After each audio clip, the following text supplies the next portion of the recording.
மரணம் நிச்சயம் என்று ஆன பிறகு தொட்டிலிருக்கும் சுடுகாட்டிற்கும் இடையில் உள்ள நேரத்தை ஏன் முழுமையாக வாழக்கூடாது? பாதுகாப்பு என்கிற பெயரில் நாம் வாழ்க்கையை எப்படி வீணடிக்கிறோம்? அந்த பாதுகாப்புகள் எப்படி நம்மை வாழ விடாமல் பெரிய தடைகளாக இருக்கின்றன? Protection is death.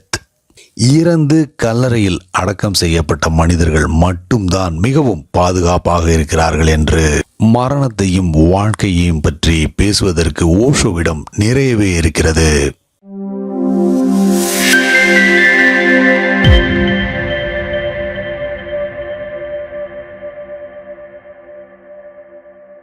ஒவ்வொரு மனிதனும் தன்னுடைய பாதுகாப்பை அது தனக்கு ஒரு சிறைச்சாலை என்பதை அறியாமலேயே ஒரு சைக்கலாஜிக்கல் செக்யூரிட்டியை உருவாக்குகிறான். மக்கள் எல்லா வகையான இன்செக்யூரிட்டிஸ்களாலும், அதாவது பாதுகாப்பின்மைகளாலும் சூழப்பட்டிருக்கிறார்கள். எனவே ஒரு பாதுகாப்பை தன்னை சுற்றி உருவாக்குவது இயல்பான ஆசைதான். உங்களை சுற்றியுள்ள ஆபத்துகளை பற்றி நீங்கள் அதிக எச்சரிக்கையாக இருக்கும்போது இந்த பாதுகாப்பு மென்மேலும் பெரிதாகி கொண்டே இருக்கிறது. பாதுகாப்பு பெரிதாக உங்கள் சிறைச்சாலை சிறியதாகிறது. நீங்கள் மிகவும் பாதுகாப்பாக வாழ்க்கையே சாத்தியமற்றதாகிவிடும் அளவிற்கு வாழத் தொடங்குகிறீர்கள். Life is possible only in insecurity. பாதுகாப்பின்மையில் மட்டுமே வாழ்க்கை சாத்தியமாகும்.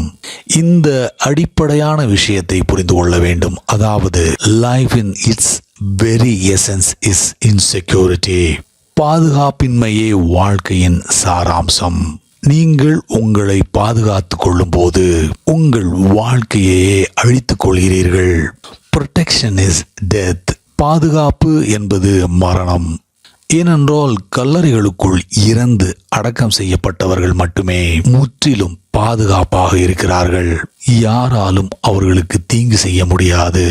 Nothing can go wrong for them. இனி அவர்களுக்கு எந்த மரணமும் இல்லை.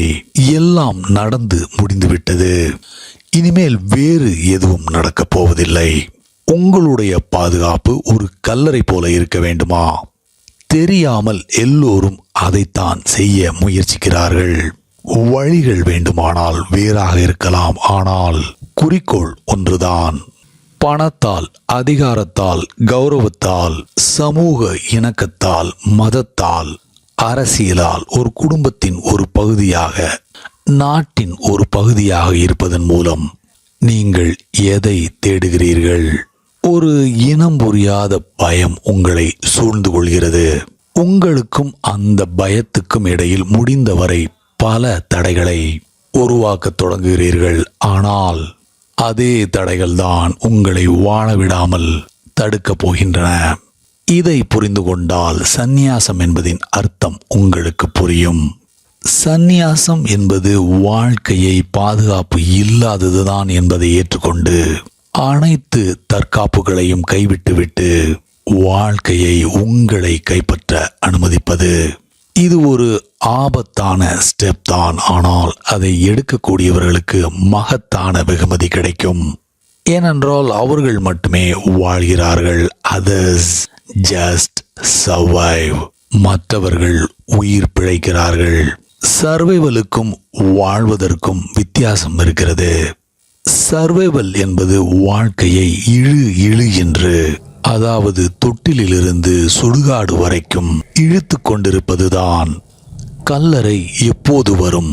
தொட்டிலுக்கும் சுடுகாட்டிற்கும் இடையில் இருக்கும் காலத்தை பற்றி ஏன் பயப்பட வேண்டும்? மரணம் நிச்சயம். நீங்கள் இழப்பதற்கு எதுவும் இல்லை. நீங்கள் எதையும் எடுத்து வரவில்லை. உங்கள் பயங்கள் எல்லாமே வெறும் ப்ரொஜெக்ஷன்ஸ் தான். உங்களிடம் இருப்பது ஒரு நாள் காணாமல் போய்விடும். மரணம் என்பது நிச்சயமில்லை என்றால் பாதுகாப்பை உருவாக்குவதில் ஏதோ ஒரு அர்த்தம் இருக்கிறது. நம்மால் மரணத்தை தவிர்க்க முடிந்தால் நேச்சுரலி நமக்கும் மரணத்திற்கும் இடையில் தடைகளை உருவாக்குவது முற்றிலும் சரியானதாக இருக்கும். But we cannot avoid it. தவிர்க்க முடியாததை ஏற்றுக்கொள்வது ஞானம் அடைவதற்கான அடிப்படைகளில் ஒன்றாகும். மரணம் இருக்கிறது என்பதை ஏற்றுக்கொண்டால் அதை பற்றிய பயம் போய்விடுகிறது. ஏனென்றால் மரணத்தை ஒன்றும் செய்ய முடியாது. அப்படி இருக்கும்போது ஏன் கவலைப்பட வேண்டும்? போர்க்களத்திற்கு செல்லும் வீரர்களுக்கும் உள்ளுக்குள் பயம் இருக்கும், நடுக்கம் இருக்கும் என்பது எல்லோருக்கும் தெரிந்ததுதான். போர்க்களத்திற்கு போகும் அத்தனை பேரும் மாலை திரும்பி வர மாட்டார்கள் என்பது அவர்களுக்கும் தெரியும். யார் திரும்பி வரப்போகிறார்கள், யார் திரும்பி வரப்போவதில்லை, அல்லது ஒருவேளை அவர்களே வீடு திரும்பாமல் போகலாம். ஆனால் உளவியலாளர்கள் ஒரு விசித்திரமான நிகழ்வை கவனித்து வருகிறார்கள். அதாவது வீரர்கள் போர் முனையை அடையும் போது அவர்களின் அனைத்து பயங்களும் மறைந்துவிடும். அவர்கள் பயமே இல்லாமல் சண்டையிடத் தொடங்குகிறார்கள். மரணம் ஏற்றுக்கொள்ளப்பட்டவுடன் அதன் அச்சுறுத்தல் காணாமல் போய்விடுகிறது. எந்த நேரத்திலும் மரணம் ஏற்படலாம் என்பதால் அவர்களால் மரணத்தை பற்றிய அனைத்தையும் மறந்துவிட முடியும். நான் பல இராணுவ வீரர்களுடன் பழகியிருக்கிறேன். எனக்கு நிறைய நண்பர்கள் இருந்தார்கள். அவர்கள் மிகவும் மகிழ்ச்சியான மனிதர்கள், நிம்மதியானவர்கள் என்பதை பார்ப்பது விசித்திரமாக இருக்கும். எப்போது வேண்டுமானாலும் தாக்குதல் நடத்த வேண்டியிருக்கலாம். அதற்கான அழைப்பு எப்போது வேண்டுமானாலும் வரலாம். ஆனால் அவர்கள் சீட்டாடி கொண்டிருக்கிறார்கள், கோல்ஃப் ஆடுகிறார்கள், குடிக்கிறார்கள், நடனமாடுகிறார்கள், வாழ்க்கையை முழுமையாக அனுபவிக்கிறார்கள். ஆர்மி ஆபீசர்களில் ஒருவர் என்னை சந்திப்பது வழக்கம். நான் அவரிடம், நீங்கள் கிட்டத்தட்ட ஒவ்வொரு நாளும் மரணத்திற்கு தயாராக இருக்கிறீர்கள், இருந்தாலும் எப்படி உங்களால் மகிழ்ச்சியாக இருக்க முடிகிறது என்று கேட்டேன். அவர் அதற்கு வேறு என்ன செய்ய முடியும், மரணம் நிச்சயம் என்று பதில் சொன்னார். நிச்சயமின்மை, தவிர்க்க முடியாத நிலை, தப்பிக்க முடியாத சூழ்நிலை, இவை எல்லாம் ஏற்றுக்கொள்ளப்பட்டவுடன் அழுது புலம்பி கூச்சல் போட்டு கல்லறையை நோக்கி உங்களை இழுத்துச் செல்வதற்கு பதிலாக ஏன் நடனமாடக்கூடாது? Why not dance? தொட்டிலுக்கும் சுடுகாட்டிற்கும் இடையில் உள்ள நேரத்தை ஏன் முழுமையாக அனுபவிக்க கூடாது? ஒவ்வொரு கணத்தையும் ஏன் முழுமையாக வாழக்கூடாது? நீங்கள் ஜாலியாக வாழ்ந்திருந்தால் உங்களால் மகிழ்ச்சியாக இறக்க முடியும். You can die joyously. ஆனால் மிகச் சிலரே தங்களுடைய சொந்த சைக்காலஜியின் உள்வேலையை புரிந்து கொண்டிருக்கிறார்கள். வாழ்க்கையை வாழ்வதற்கு பதிலாக அவர்கள் பாதுகாக்க தொடங்குகிறார்கள். ஒரு பாடலாகவும் நடனமாகவும் மாறக்கூடிய அதே சக்தி பணம், பலம், லட்சியம், பாதுகாப்பை உருவாக்குவதில் ஈடுபடுகிறது.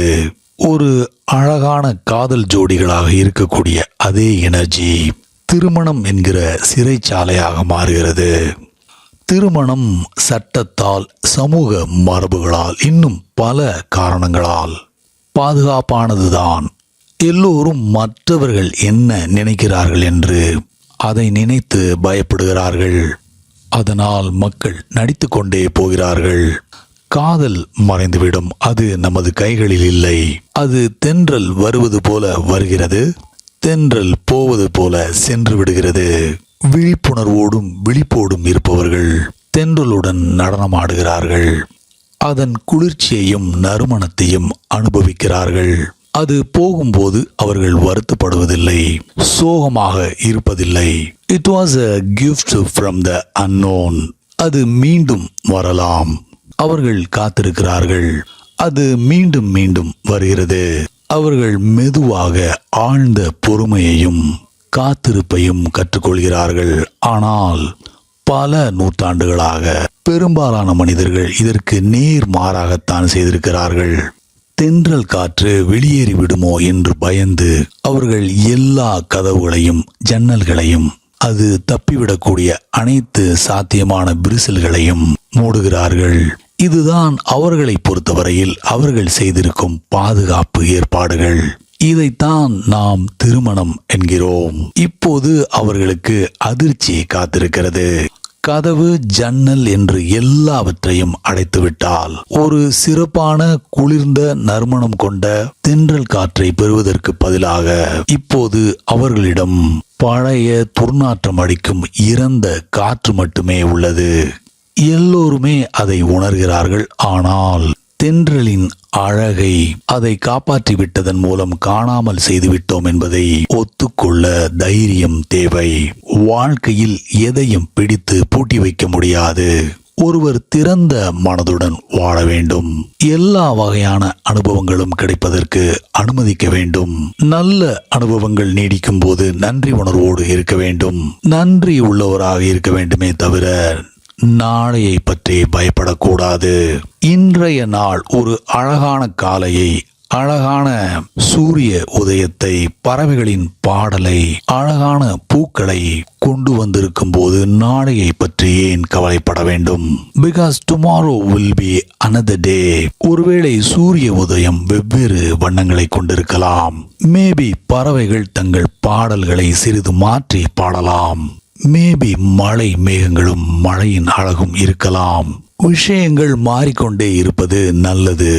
ஒவ்வொரு மாலையும் ஒரே மாதிரியாக இருக்காது. And every day is not exactly a repetition. தினமும் ஏதோ ஒரு புது விஷயம், அதுதான் வாழ்க்கையில் உற்சாகமும் பரவசமும். Otherwise man will be so bored. தங்கள் வாழ்க்கையை முழுமையான பாதுகாப்போடு அமைத்துக் கொண்டவர்கள் சலிப்படைந்து உள்ளார்கள். அவர்களுக்கு மனைவி, குழந்தை, நண்பர்கள் எல்லாமே சலிப்பை தரக்கூடிய விஷயமாகிவிட்டது. சலிப்பு என்பது கோடிக்கணக்கான மக்களின் அனுபவமாகும். ஆனாலும் அதை மறைப்பதற்காக சிரிக்கிறார்கள். நான் ஒரு மகிழ்ச்சியான மனிதன் என்று நினைக்கிறீர்கள். என் கண்ணீரை மறைக்கத்தான் சிரிக்கிறேன் என்று ஃப்ரெட்ரிக் நீஷே சொன்னது சரிதான். மக்களுக்கு முற்றிலும் தவறான அணுகுமுறைகள் கற்றுக் கொடுக்கப்பட்டுள்ளன. வாழ்க்கையின் இன்செக்யூரிட்டியை, அதாவது பாதுகாப்பற்ற நிலையை நமது மதமாக ஏற்றுக்கொள்ளவில்லை என்ற எளிய காரணத்திற்காக முழு மனித குலமும் நோய்வாய்ப்பட்டிருக்கிறது. நமது கடவுள்கள் நமது பாதுகாப்பு, நமது நண்பர்கள் நமது பாதுகாப்பு, நமது அறிவு, நமது உறவுகள் நமக்கு பாதுகாப்பு. இது போன்ற செக்யூரிட்டி பாண்டுகளை சேகரிப்பதில் நாம் நமது முழு வாழ்க்கையையும் வீணடிக்கிறோம். நமது நற்பண்புகள், ஆஸ்டெரிட்டிஸ் எல்லாம் மரணத்திற்கு பிறகும் பாதுகாப்பாக இருப்பதற்கான முயற்சியை தவிர வேறொன்றுமில்லை. இது அடுத்த உலகில் நமக்கான வங்கி சேமிப்பை உருவாக்குகிறது. ஆனால் இதற்கிடையில் ஒரு மிக அழகான வாழ்க்கை உங்கள் கைகளிலிருந்து நழுவுகிறது. மரங்கள் இன்செக்யூரிட்டியால் வரும் பயத்தை அறியாததால் மிகவும் அழகாக இருக்கின்றன. காட்டு விலங்குகள் கம்பீரமாக சுற்றித் திரிவதற்கு காரணம் அவைகளுக்கு மரணத்தை பற்றியோ இன்செக்யூரிட்டியை பற்றியோ எதுவும் தெரியாது. மாலையில் என்ன நடக்கப் போகிறது என்பதை பற்றி கவலைப்படாததால் பூக்களால் வெயிலிலும் மழையிலும் நடனமாட முடியும்.